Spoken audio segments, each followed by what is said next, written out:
Hey everyone, and welcome back to Lights Out Latest. My name is Tristan, and I am joined by my fellow Formula One friends Marina, Jason, and Steven. And we are ready to talk about everything Formula One as we usually do. Let's jump right into it and recap the final, little heartbreaking, the final race weekend of the season in Abu Dhabi. Let's get right to it. Yeah, it was a good one. I don't know how you guys what you guys thought of the race, but it was a pretty good weekend overall. Great weekend. And the weekend's little craziness started on Thursday. Actually, started on Thursday with Media Day. Lewis Hamilton, rumors of him negotiating with Red Bull. Christian Horner dropped that little thing, was like, yeah, member of his team made contact with us about a seat for 2024. And just like, chaos. I think Christian's just trolling. I couldn't believe it. There's no way. I heard rumors it was his dad. Lewis Hamilton's dad is his manager. So member of his team, his dad. I didn't hear about that. Wow. Yeah, Okay. Anthony Hamilton. His Yeah. dad He's giving big baller brand I don't vibes. think he is anymore. But it was really interesting. Lewis denied it. Denied. He was like, that never happened. Then he ended up commenting with a journalist that he got a new phone and that he turned on his old phone and found a message from Christian saying, let's talk at the end of the year. Which I thought was really interesting too. It's like, you're denying that anyone from your team said it, then you're going back at him saying like, no, you contacted me. And one journalist also asked Max how he felt about it and if he would be happy with Lewis as a teammate. And he was like, I don't know why you guys are singling out Lewis. I'd be happy with anyone as a teammate, and this is absolutely never happening. Like, it's not going to happen, so you guys can stop asking about it. At least he was direct. I personally think it would be one of the worst combos of teammates in the world, but I mean... That's like having two alphas on the same team. I what I don't mean. see Lewis as being like a second driver to anyone. Yeah. I just don't see that. I think it would be a little bit of chaos. Like, I think it'd be similar to the season with Lewis Hamilton, Nico Rosberg. You had two That's guys. what I was going to say. Exactly. Yeah, exactly. Yeah. We look at the car the way it is right now. Like, we diss a lot on Checo, but it does help a lot in the Red Bull team dynamics that Checo's not there to fight for the win. Because then they just focus on each driver's race separately. They don't have to worry about them colliding or racing at the start. So. Yeah. Anyway, on other news, Mercedes Jr., I think his name is Andrea Kimi Antonelli. He is going from Formula 4 regional all the way to Formula 2. It's a big jump. And skipped a bit F3. Skipped F3. But we've seen other drivers do it before, and we've seen even bigger jump. Max, he only did Formula 3, and then he went straight to F1. But I thought it was really interesting that the same driver was also with Toto Wolff and Susie Wolff and their kid. They went karting together. So it seems like Toto really likes this kid, so maybe we see him later on in F1, but something to look out for sure. Adds interesting dynamic. You know who else skipped Formula 2? Lance Stroll. Yes. Yes. I didn't. Formula 1 world champ next year. Predicted. 100%. Lock it in. Take it to Vegas. Sorry, I had to include that. Other than Lance Stroll, Verstappen, Las Vegas Grand Prix winner. F1 champ, future. Jason Stroll. always with the goofiest stats. Just the goofiest little facts. Other bigger news as well. General Motors did register with the FIA to become an F1 engine manufacturer for 2028. An extra manufacturer, an extra dynamic. Right now you have like McLaren, Mercedes, and you have kind of the same engines around the grid. I think this could be a little different. You have also Red Bull producing their own engines by 2028. So it'll bring an extra dynamic to that, different setups and stuff like that for the cars. So my only question Ford is coming in too? Yeah. Red Bull's working with Ford to do Red Bull power. Okay. I want to see Cosworth come back. My question is does the team have to sign with General Motors and then they would work out a deal, or can General Motors ease their way into it through development and then maybe 2 years from now take a big leap towards big teams? I just don't know how it would work. I think on that front, I think it's gonna be end up being somewhere. We're gonna see more news about it, maybe 2026-ish. Yeah. Similar to Ford with I think it'll end up being something similar to Ford with Red Bull, where they're just gonna kind of integrate themselves into one of the teams and start a development project that way. Yeah. Okay. But I'm not really sure, because that's the only news that was put out about it. Nobody even I don't even think any of the F1 commentators wrote an article about it, because usually when there's big news like that, they'll write a big article about it. Yeah. I remember seeing this as a notification that was hey, just a heads up kind of thing. Um, Look, anyways, subtle. team principals have also reportedly agreed to a new setup for next year's sprint races, which would be FP1 and the sprint shootout on Fridays, sprint and qualifying on Saturdays, and the race on Sunday. What do you guys think about the new setup? Potential new setup. I mean, it sounds pretty good to me. I mean, honestly, I feel like the one they have right now is still pretty decent. But I mean, there's no hurt in trying something new. I like that's chronological now. Like Yeah. you have Yeah. the practice, and then the sprint qualifying, and then the sprint, and then Grand Prix qualifying, and then the Grand Prix. While before it was like, why'd you have Grand Prix qualifying Friday, and then sprint That's true. qualifying in the sprint, and then the Grand Prix after that? So I think it's that's what I was gonna say with Jason. Questions. Sorry. Here's my question with that. Go ahead. Is that firstly, does that mean that Parc Fermé starts with qualifying or starts with the sprint shootout? That's my first question. My second question is, does that even do what F1 wanted to do in adding like importance to Friday? Because if people don't like the sprint, if people are like, I just want to watch the qualifying and the race, they're still going to tune in Saturday and Sunday. Yeah. So that's my only thing. Is like, does that still achieve F1's goal? Yeah, that's true. Maybe. I would say like practice, almost like not meaning race practice, like putting it into practice would be the only way of like seeing if that would meet their goal. I don't know. I think if you combine a Saturday with the sprint and Grand Prix qualifying, I would be more inclined to tune into both.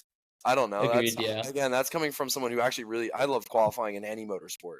So like I would be inclined to be like, if they're right next to each other, maybe with like an hour gap or something, I'm there. It's a Saturday, no big deal. So yeah, I don't know. Yeah. The only thing I'll say is I do feel like it's kind of confusing. Maybe not confusing is the right word, but it seems like a lot they do have the sprint and the race like the same weekend. Like I know you've kind of talked about before, Marina. I think it would be cool if they kind of had like an in-season sort of thing with like sprint races being its own sort of thing instead of having both races. I think that would be kind of cool. Yeah, like a separate. I think a couple of drivers mentioned this, like having like a separate championship. I really like the idea, and I can't remember who came up with this. I think it may have been one of the Sky Sports commentators that was like, the sprint race points or their separate championship, and that defines the wind tunnel time rather than it being main champion. Yeah. So it adds like an extra element. It was like, yes, the main championship is going to decide how much money you get and your position for the pits in the next year and all that kind of stuff. But at the same time, you still have to care about these sprint races because that's going to decide how much development time you get. That's what it needs to be. Yeah. There needs to be incentive that's like not like direct to the circuit itself, to the actual championship. It needs to be something like that. I actually really like that. That's a great idea. Yeah. All right, well, let's move on to free practice on Thursday. 10 rookie drivers drove in FP1. If you guys don't know the rule, check out Fun Fact Friday, because that was this week's Fun Fact Friday video on Instagram and TikTok. A lot of F2 drivers driving that session. And crucially, 2 drivers for Red Bull, because they hadn't completed them both in both cars. So neither of the drivers were in the car for FP1. And I think that really hindered Red Bull this weekend, although we still know the final outcome. But it put them back on the back foot a bit. F2 champion Théo Pourchaire, who was crowned champion this weekend in Abu Dhabi, and he also drove for Alfa Romeo, maybe someone potentially to look out for. He's going to be their reserve driver next year. So we'll see what happens with that. Felipe Djokovic, he was pretty quick on the Friday first practice. I think he ended up like 3rd in that practice session. The guy for Aston Martin, he did. He went off. Yeah, the thing with F2 is that once you win F2, you can't run it again. So they have to go to other categories, whether that be an IndyCar or whatever. But it kind of sucks for some of these drivers that are kind of at the wrong time. Because sometimes you have years where like 4 or 5 rookies could come in because there's a bunch of spots open. There's older drivers moving out and stuff like that, or drivers that just aren't performing that are leaving to other categories or just to retire. But like Théo Pourchaire, he's going to have to go find something else because there's no seats open. I mean, the only seat right now is Logan Sargent. But I have a feeling, and we'll talk about this a little later because of some team radio messages, that's going to be confirmed later. I was going to say the same thing. Yeah. There you go. I saw those. How about Pato getting in there, huh? That was pretty cool. A little my IndyCar boy guy. It's Pato. nice to see him run an F1 car. Watch Yeah. him in Indy is always fun.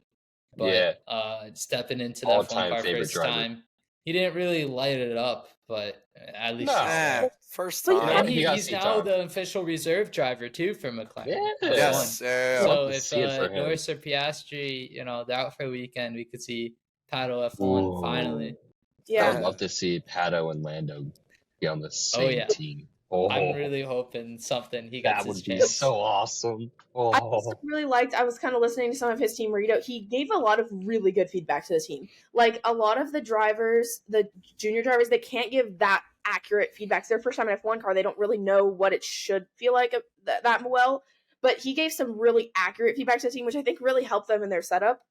yeah. But I talked about Red Bull being hindered by FP1. Everyone was hindered by FP2 because Carlos Sainz had a crash in FP2, which caused the first red flag. And then there was a Haas stopped on track, caused another red flag. So Oh, Nico. was completely blind for most drivers because they didn't get any long runs in their most accurate session, which is FP2 because of the weather and the timing. Yeah. And that may have been why Carlos Sainz was out in Q1 in qualifying. Quite the disappointment for Ferrari. Jason, how do you feel about it? Yeah, it was not great. This was such a crucial race to get That's what I was P2 gonna in the say. championship. We definitely almost had it in the bag. Ferrari's pace compared to Mercedes, Ferrari just kept getting faster all year, and Mercedes just kind of like flatlined. They didn't really go anywhere. So to see it end like this, it was a little bit devastating. That's what I was gonna say. The excitement going into this race was that, I mean, obviously we knew who the champion was, we knew all that. It was the battle for P2. So just even that wreck in practice, like, it was just a shame because you knew that was going to detriment the entire team the entire weekend. It's like Crazy how one little slip up in a practice session could mean Exactly. the difference. Yeah. And it just alters the driver's confidence. But ultimately, I think that what really caught him out was they made some front wing adjustments towards the end of the session in Q1, and then they sent him out absolutely last. And after some, let's call them shenanigans, completely legal shenanigans, let's be clear, by Verstappen. Oh, man. The drivers were in agreement that should be banned for the qualifying and for the race. So he was stuck in the traffic at the queue at the end of the pit lane, and ultimately I think his tires just weren't in the right window and he didn't have the right gap, which didn't help him at all. Logan also had a decent show out in Q1, but unfortunately, I mean, he had laps that were like P4, but unfortunately, 2 track limits violations in turn 1 on both of his first laps meant that he had to ask the stewards to participate in the race because he had no time set in qualifying. Oh, wow. I didn't know that. Yeah, Wow. he didn't set a time at all. he had to ask them personally. Yeah, he had to go up to them begging on his knees, being like, FOA, please That's let me in the race. I beggeth you. Please. For drivers that can't or that didn't, Oh, man. if they crashed and didn't have time to set a time or all their lap times were deleted, then there's like a process. Wow. I can't tell you exactly how it works, but I know that there is a process for them to request like permission. It's usually granted. I mean, I don't remember a time when it wasn't granted, but it's just kind of like a formality. I mean, it looks bad for the sport. You know the FIA loves that. Yeah. But I mean, it looks bad for the sport if you have a grid of however many drivers and you're just missing one at the end. Yeah. I mean, so of course they want everyone to race. And one thing though, that I think does look very good for the sport, in Q1, the top 18 drivers were separated by 0.6 of a second at the end. I think that kind of shows a bit of what F1 was wanting with these new regulations. Like, they want it to be so much closer. And I think all throughout the year, if we're looking back to, like, we've had a lot of really close qualifying sessions.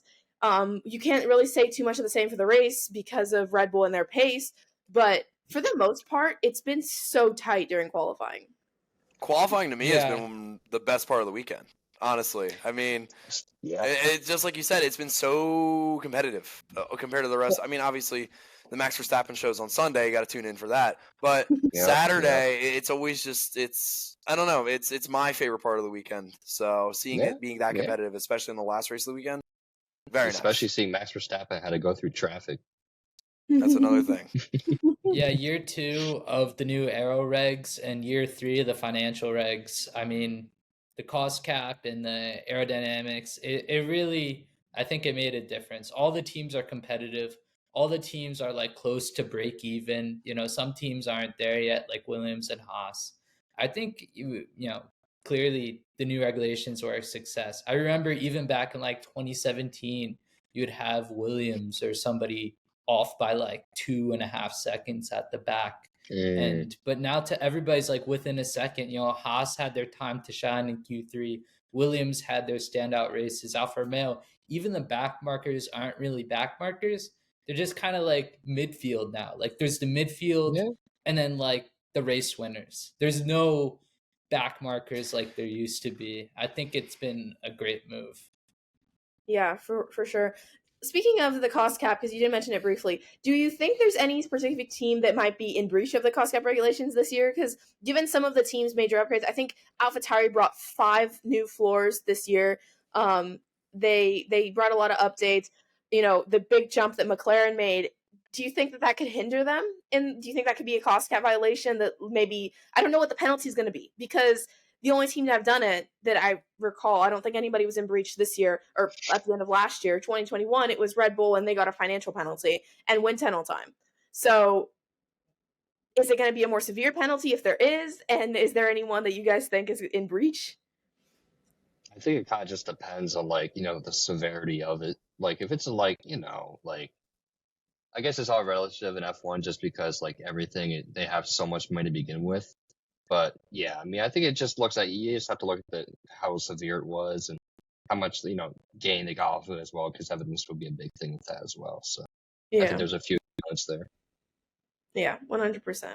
Well, going back to qualifying, Q2, Tristan, you mentioned the battle for the championship in practice or in for P2. Red Bull did seal it off, but P2 was still up for grabs. Mercedes crucially losing one of their cars as well in Q2. Hamilton out qualified P11 and knocked out by none other than George Russell, his teammate. A sick George Russell at that. Weekend. Yeah, he did. He did have a solid weekend. Yeah, a little bit of a Michael Jordan flu game there. Yeah. Haas and AlphaTauri did make it each one car each into Q3. Max topped all the quality sessions and did end up taking pole position, but Leclerc was right behind him in P2, Piastri in third, and like we said, Russell had a good weekend in fourth. It was kind of just a normal Q3 session. We can't really talk about qualifying without talking about Yuki Tsunoda. Made it into Q3. We qualified, what was it, P8, I believe? P6. P6. I mean, very impressive for Yuki. Also, on the same weekend, I'm going to butcher his name. The team principal's retiring. Franz. Yes, Franz.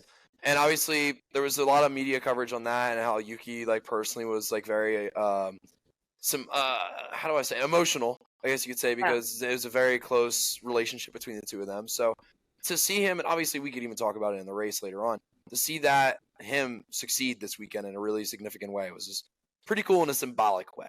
But to see him qualify P6 was impressive. Even though Perez had a little bit of a disaster in P9, that was just because of track limits a little. And he still didn't do that bad this year. He still got P2 championship, first ever Red Bull 1-2 in the drivers. So another impressive showing from Hülkenberg.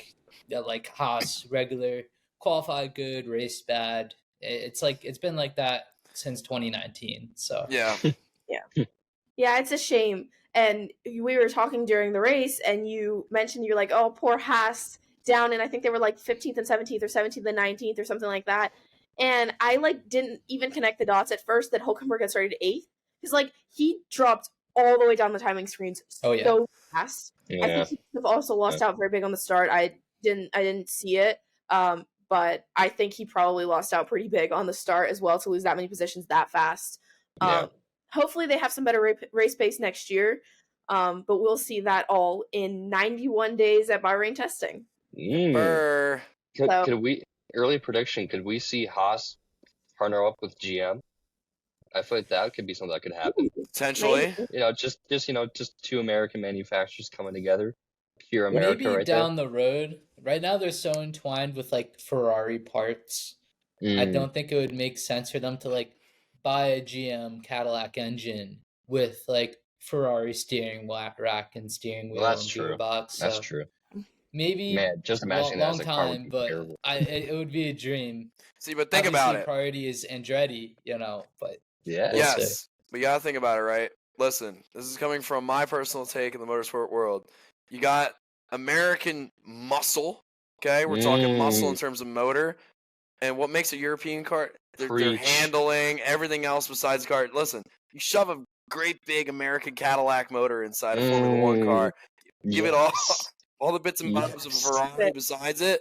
That might be a new beast on the track. I Who mean, knows? look at the Cadillac LMP car. I mean, Exactly. First of all, you ever heard it start up? exactly. It Thing's a sounds like a freaking wormhole. monster. So I don't know. We need to see that in That's Formula theory One. crafting. We're theory crafting now, but at the same and that's time, Wait, that got me excited. still almost. sounds Exactly. Yeah. Exactly. It can be done. We see it in WEC. Let's get it done in Formula Yes, One. exactly. Like Porsche, we got like Cadillac. I mean, Boom. come on, Boom. right there. I love your scheming. But No shortage of money either. Oh, absolutely true. sure. Well, let's go into the race today. Early morning start for us here, but it was a very clean start. Lando made up a couple positions. George, he made up a position on George. Checo lost out 2 positions, and Max and Charles had a little bit of a battle. But Charles said in the post-race press conference, he said, "That's not my race," and I was literally for the last 3 races, I've been focused on Mercedes behind us. So he just kind of let him go. He was like, "I'm gonna try it, but I'm good." Just drop back right after the first lap.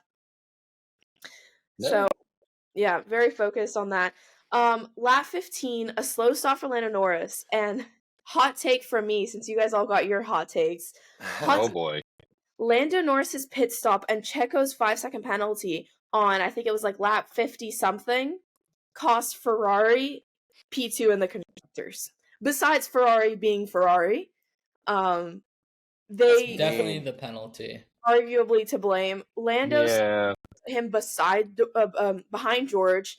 Had George come out behind Lando, I think he still probably would have overtaken him. So it's not like a huge thing, but it probably would have hindered George a bit more. Yeah, he probably would have been far enough back that that Perez would have finished ahead with the penalty. Yeah. Well, Hamilton on the same lap as that pit stop had a bit of a collision with the back of Pierre Gasly. He hurt his front wing, but didn't seem to have any damage on it. Besides, the pace seemed the same, although it was bad pace. It was still. I was gonna say nothing really changed, but it was still bad. It didn't help, but it didn't make it any worse. You can't make a potato any faster than it already is. I mean, come on. My grandma was like a carriage, like a horse and carriage. Yeah. Oh. A little bit later on, just a couple laps later, after everybody has kind of pitted, Yuki Tsunoda became only the second Japanese driver to lead a Grand Prix. He led for quite a few laps before pitting. And he made me a little nervous on the Max Verstappen new record, which is 1,000 laps left in a single season. It was close. It was close. He was second to last. He got the stat, but it would have been funny if that was just Yuki Tsunoda, just like. Can you imagine if Yuki Tsunoda was the one to make Max not achieve that stat? Oh my god! I'm sure Max would have cried himself to sleep. Like, I'm sure. That's what he's here for. What's called on the podium with the. He's like. Yeah. What's funny it was almost perfect. It ruined it. Well, Ferrari ruined the perfect win for Red Bull, but that's Singapore. Yeah. Well, what's funny though is that Max, a lot of times people say like, oh, he doesn't care about the wins, he doesn't care about the records, he doesn't show much emotion. But he actually was very strategic, and he comes on the radio, and I saw some comments being like, oh, Max is being nice today, like helping Checo out. And he goes, you can box Checo first and give him priority, I don't mind. But what he was really saying was, I want to keep the lead of the race, so box Checo, because then I'm going to box and keep the lead. So he apparently passive aggressive at its finest right there. Sounds like he was asleep the whole race whenever he got on the radio. Exactly. When he Like when he Vegas, was like he when was he got out of the actually car. stressed. Oh my This god. race, he was like, "Yeah, I'm just gonna Sunday drive, driver, man. just gonna Yeah. win." What does the trophy look like? Can it fit in my trophy case? Like that's what he's thinking about. Do I need to buy a new Yeah, house he's in for the newer car like, trophies? when we're gonna Yeah. put this thing? Did you see the pole? So there's like the pole man trophy for like the most driver with the most poles over the course of the season, and it's like this huge tire, and he like pretends to try and lift it up and like holds his back. He's like, "Oh, how am I gonna take this home? Like, where?" Oh my gosh. I didn't was- see it. I didn't see that. Butler, can you come here and take my tire for me, please? My back hurts. It's so funny. But I can't. It was so funny. I'm gonna send you guys the video because it was I was hilarious. gonna say we got to see that later. Yeah. But like we did mention with Checo's penalty, he collided with Lando Norris and picked up a 5-second penalty for causing a collision. This might be the first time in our podcast that I defend Checo. I don't think Wow. he did a 5-second penalty. Wow. I think that was a racing incident. Okay. I'm gonna have to agree with you on that one too. It's just scream racing incident, mate. It's really I don't even know what else to say. I don't understand the other side of the argument where people don't say it was. I don't know. I think it was a purely a racing deal. It was really close. For a second, I thought Norris would have had to give up a place because he did go off track. But we saw that in 2021 where Hamilton, Verstappen, basically the same type of move. Hamilton just like cut the entire chicane down there and maintained the lead kind of in defense like Norris did today. And except this time, yeah, I don't know. It seemed more of a racing incident to me. Didn't seem that egregious. Well, the F1 commentators agreed with us, and so did Checo, because Checo was called to the stewards for being quite vocal about how bad the stewards have been this year and how unfair that penalty was. At the end of the day, the stewards just issued him a verbal warning, was like, don't do it again. But So silly to me. I'm sorry. Yeah. I mean, like, you're literally penalizing a dude because a dude has an opinion on the FIA. Like, come on. Right, but if an NFL player yells, or let's use soccer because soccer is an easier example. If a football player goes and bitches to a ref and like starts getting angry with the ref and getting in his face, he'll give him a yellow card.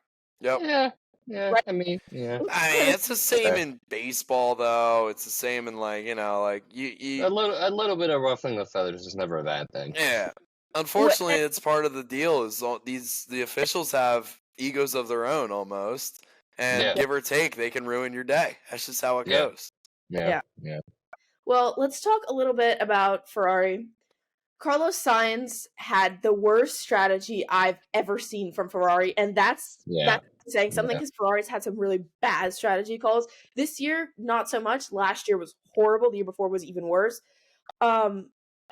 But they waited way too long to pit him. And what's funny actually is that officially he comes up as P18/DNF because he came into the pits on like the last lap. Yeah.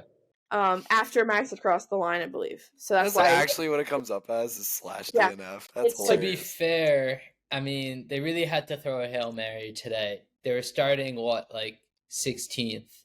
Yeah. So they really had no other choice. It was still kind of strange to say, oh, we're just going to pray for a safety car. At a track where safety cars only come out 45% of the time, which isn't very high for F1. Like only Tiffy can bring out a safety car in the last 10 laps. My only question is, I mean, what would have happened if he didn't pit since it wasn't like the last lap? Like, was his tire just blown out, or like would he been like black flagged? Is that a DNF? Right? It's a disqualification. Yeah. DNF because you didn't use both. You didn't use two tires. Oh, that's why. Not even just a penalty; it's a straight DNF. That's why Gotcha. it's such a bad call because they should have put him on a different tire. They started him on the hards. They should have put him on a medium, and then, or if they were committed to the double stop, even a soft. But they not another hard because you have to use two tires. That committed them to two stop, and he was one of the last ones to pit. The only person after him was Valtteri Bottas. So, on a race terms, in terms of like what tires they had to use throughout the race, did he have to pit on the last lap to meet those specifications, or was he good? Yeah. He had to, no matter what. Oh, dang! Okay. To the end on those hard combine tires, like they were more than okay. Like you see after the footage. was fine. It Yeah. wouldn't explode or anything. It was totally fine. And you could make it to the end on 2 hard compound tires. Yep. But he just has to use a different compound. So that's why it was so dumb to me. I was like, they're pitting Carlos. I thought they were going to leave him out a little longer, but his tires were shot. So he came in and they put him on hards. And I was like, what are you doing? Yeah. It was and- kind of strange. They didn't even try for fastest lap, so No. like take it away from others. Quick shout out, they did get fastest pit stop, 2.16 seconds. So There you go. There we go. Yeah, but Okay. fast Not stuff too that one goes to McLaren. Hey. 1.8. I heard that Red Bull was trying so hard this weekend. That was their goal, to get the fastest pit stop, because they've literally done everything else. So they want us to do the pit stop for the guys. They didn't get it, Sure. unfortunately. Oh, Red Bull didn't Red get Bull. something. That's a real shame. No perfect season for them. Oh, wow. Ferrari ruined it for them. They're perfect.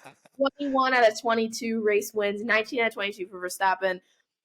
Which brings me. Sorry, I need to see 100%. Sorry. Yeah, that stat is what? It's 86.3. 86?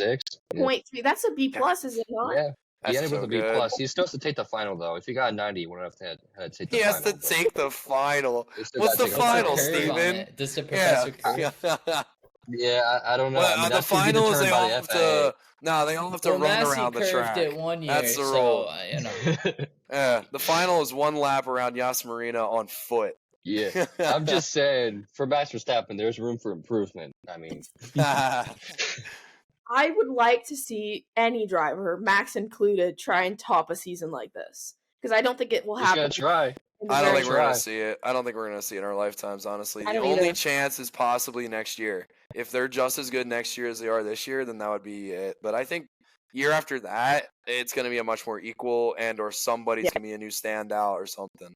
Well, the last year, we saw it with the 2021, thing. I think the last 2 years of a regulation, everyone's figured it out, and they're so much closer. Yep. The only reason I think Red Bull will be able to do a similar season to this one is because they started developing last year's car like Miami or something like so early. Everyone else was still bringing upgrades, and like towards like the second half of the season after the summer break, they didn't have a single upgrade after the summer break. Yep. So it's nonstop on next year's car, which is the only reason I think that they would be able to pull it off. But we talk about the other Ferrari, Charles Leclerc, being a mastermind strategist from inside the cockpit. Yeah. He took it upon himself to let Checo through with that 5-second penalty to try and pull the gap to George Russell to steal second in the constructors for Ferrari. But it was too little too late. He was also, and I was kind of confused why he didn't back Russell up as much, but in the post in Max Verstappen's podcast, he goes, no, it's because I didn't want to get overtaken by Perez as well. He still had to finish second. So if he backs Russell up all the way, he had to make sure that he wasn't past those 5 seconds as well. Yep. So, but he did take home that P2, and unfortunately for Jason, Ferrari just take P3 in the constructors behind Mercedes and, of course, Red Bull.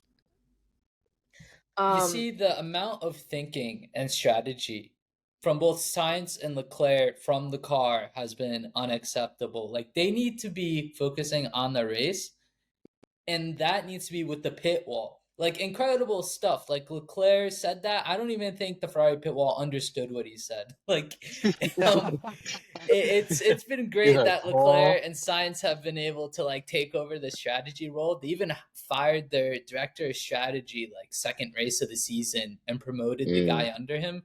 But there's been no difference. It's like Ferrari are still like, we are checking Plan Z. Like, it's been a bit of a disaster still. Convinced. Are for Carlos Sainz. Yeah. I've been convinced that the Ferrari strategists, they literally just have the magic 8 ball and they shake it and they're like, should we pit? Should we pit? I don't know. Ask again later. Leclerc, should we pit? Leclerc and Sainz have literally been their magic 8 balls. Leclerc and Sainz are like, there's been where they're like, I'm coming into box, you better be ready. Yep. Leclerc, guys, come on, we're pitting now. We're ready. Yeah. And what's difficult about that is, as much as they can understand what they're doing, how their tires are doing, everything like that, they cannot tell the race around them. unless they're watching the screens, because they're that alone that they're just watching the screens, because you can't tell, where you're going to come out on track. You lose 20-ish seconds depending on which track you're at. Sometimes 21, sometimes like 27, depends on what track they're at. So they can't tell. They need a good strategy team behind them on the pit wall that can tell them, this is when you're going to pit, so you can come out with a proper gap in free air, not ruin your tires like lap 1 trying to with someone. So hopefully that's an improvement that Ferrari can make next year.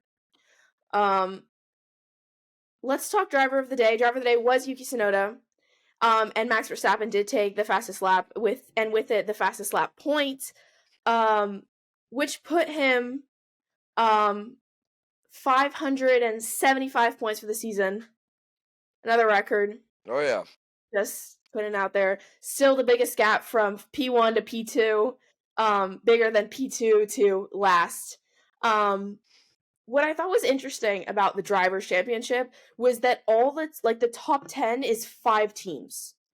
It's, Red Bull, Mercedes, Ferrari, McLaren, and Aston Martin. It's the top 5 in the constructors, is the top 5 in the drivers, which is not it's not always the case. Sometimes you have some mix-ins of some people that had some good races and they got some good points.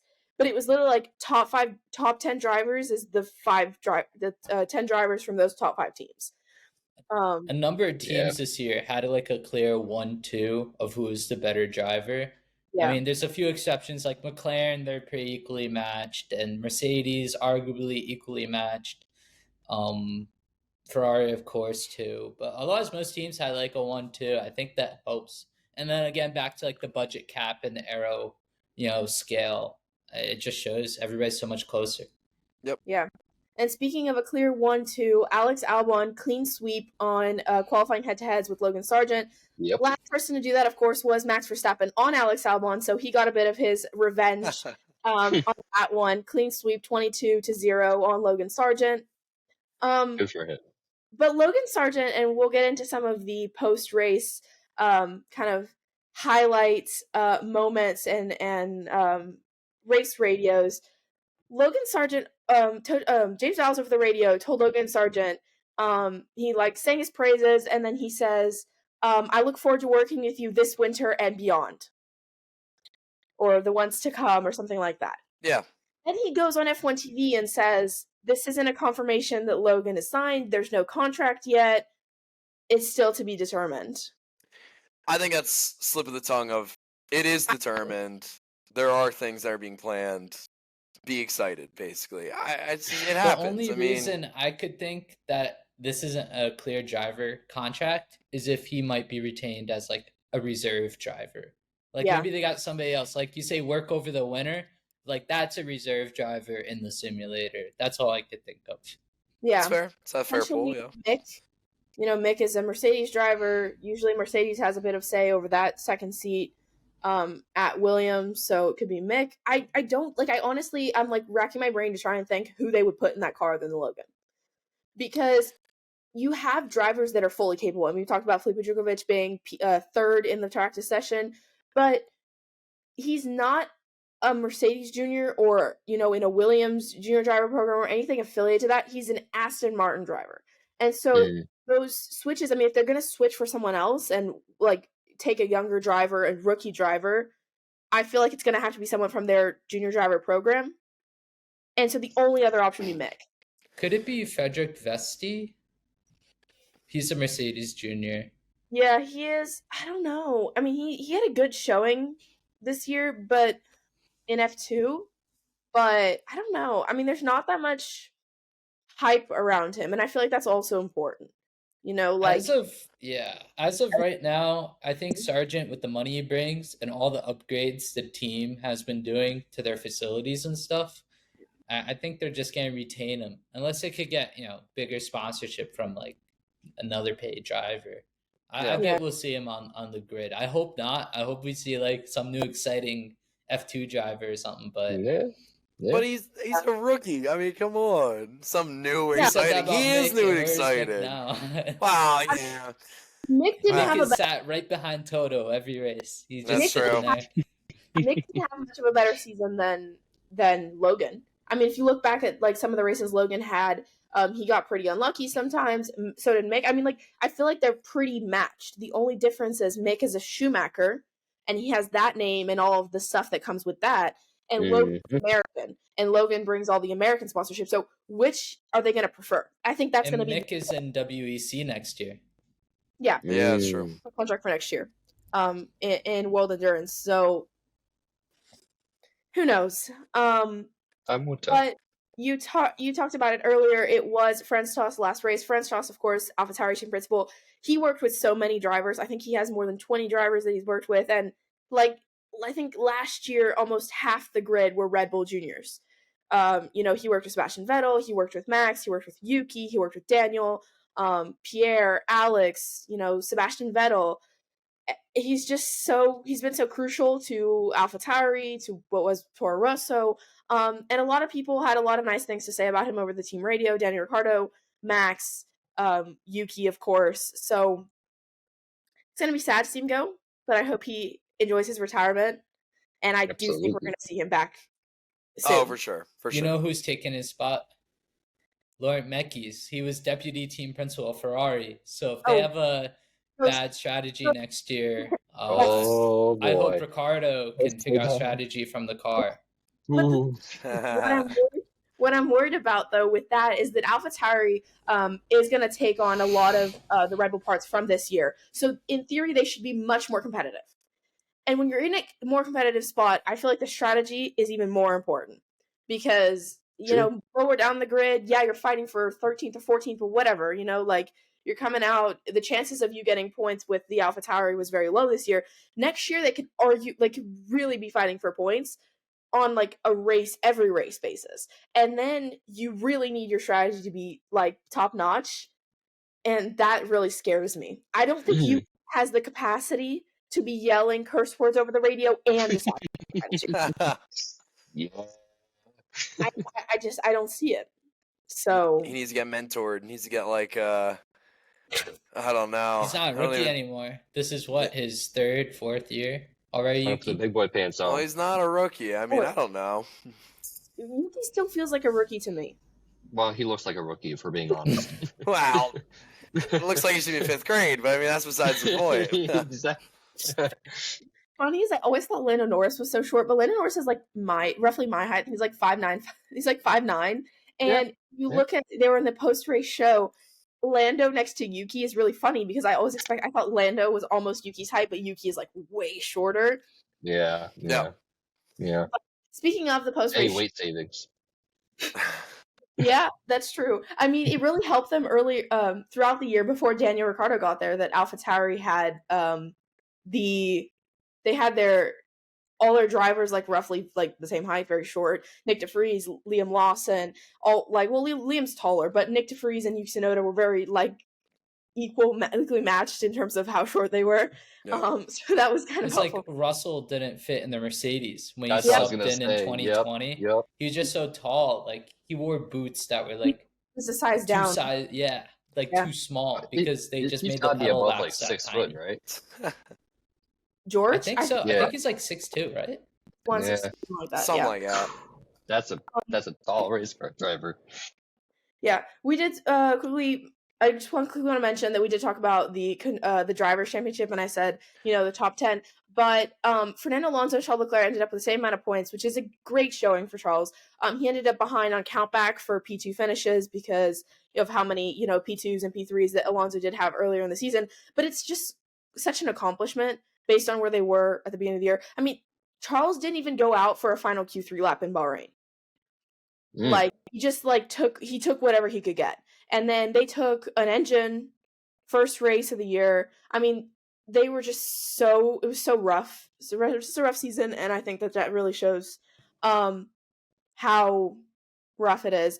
On that note, he is my driver of the day, and also Max is my driver of the year. So I want to hear what you guys' driver of the day and driver of the year were. Okay.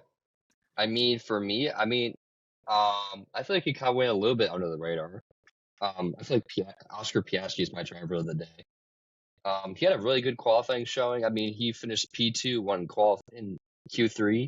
So he really stood up there. And then in the race, I mean, he faced some adversity. You know, I know McLaren jumped around a little bit there. They went from, you know, P6, P5 to, you know, 12 and 13th, something like that. But then he worked his way all the way back up and finished P5. So, you know, I mean, I know we said, you know, McLaren kind of has even drivers, but in my eyes anyway, I think, you know, he outperformed Lando very much so in that race. So I give it to Piastri there.